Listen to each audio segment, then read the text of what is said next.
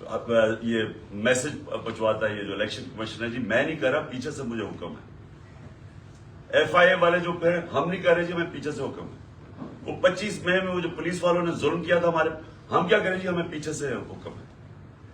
یعنی یہ ایک پاکستان کی جمہوری پارٹی سے مذاق ہو رہا ہے, ظلم ہو رہا ہے. یہ قوم کو تباہ کر رہے ہیں, قومیں تباہ ہوتی ہیں ایسے. ایسٹ پاکستان میں کیا ہوا تھا, سب سے بڑی جو جماعت الیکشن جیتی اسی کے خلاف ملٹری ایکشن کر دیا. ان کو جو رائٹ تھا ان کا وہ نہیں دیا. میں 18 سال کی عمر میں انڈر 19 میچ کھیلنے گیا ادھر, مارچ 1971. یہاں پریس سینسرشپ تھی, مجھے تو پتا ہی نہیں تھا کہ کتنی نفرت ہے وہاں. کیوں نفرت تھی وہاں؟ کیونکہ ہم ان کو رائٹ نہیں دے رہے تھے. وہ الیکشن جیت گئے ہیں, ان کا پرائم منسٹر ہے.